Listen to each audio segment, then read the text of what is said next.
మీకు తెలుసా, మీ అతిపెద్ద శత్రువు ఎవరో కాదు, ఏ పరిస్థితి కాదు, అది మీ స్వంత చింతే. అవును, ఆ చింత మిమ్మల్ని నిద్రలేకుండా చేస్తుంది, మీ హృదయాన్ని బరువెక్కిస్తుంది, మీ మనసును అలసిపోయేలా చేస్తుంది. కాని ఒక్కసారి ఆ చింతను వదిలేస్తే మీ జీవితం అద్భుతంగా మారిపోతుంది. శ్రీకృష్ణుడు ఇలా అంటాడు, ఓ మానవుడా, చింతించకు, జరిగేదంతా నీ మంచికే జరుగుతుంది. నీవు కర్మ చేయి, నాపై విశ్వాసముంచు.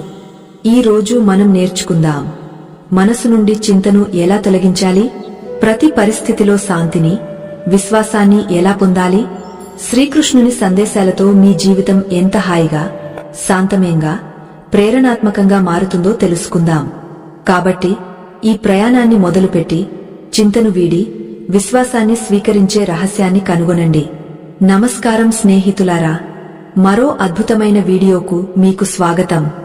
వీడియో చివరి వరకు చూసి నచ్చితే మీ ప్రియమైన వారితో పంచుకోండి.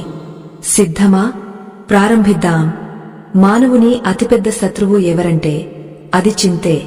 చింత మనసును మాత్రమే తినేయదు, శరీరాన్ని కూడా బలహీనపరుస్తుంది, ఆత్మ శాంతిని కూడా దోచుకుంటుంది.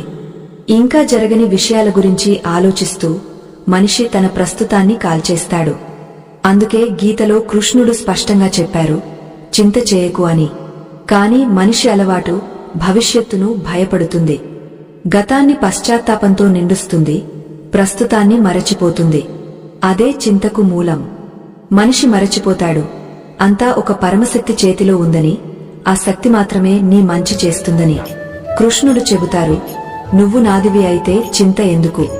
నీ గతాన్ని నేను రాశాను, నీ ప్రస్తుతాన్ని నేను నడిపిస్తున్నాను, నీ భవిష్యత్తును కూడా నేనే నిర్ణయించాను. కాని మనిషి ఈ సత్యాన్ని ఒప్పుకోవట్లేదు. అతనికి అనిపిస్తుంది, చింత చేయకపోతే అంతా చెడిపోతుందని. కాని వాస్తవమేమిటంటే ఈ చింతలతో ఏమీ మారదు, బదులుగా అంతా మరింత చెడిపోతుంది. చింత మనల్ని బలహీనుల్ని చేస్తుంది, విశ్వాసం మనల్ని బలవంతుల్ని చేస్తుంది. కాస్త ఆలోచించండి. అర్జునుడు యుద్ధభూమిలో నిలబడి వణుకుతున్నప్పుడు అతని మనసు చింతతో నిండిపోయింది.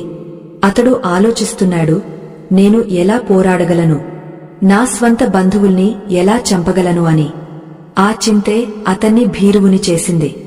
కాని శ్రీకృష్ణుడు అతనికి జ్ఞానమిచ్చినప్పుడు, కర్మ చేయి, ఫలానికి చింత చేయకు అని చెప్పినప్పుడు అర్జునుడు లేచి నిలబడ్డాడు, మహాభారత చరిత్రను సృష్టించాడు. చింత మనల్ని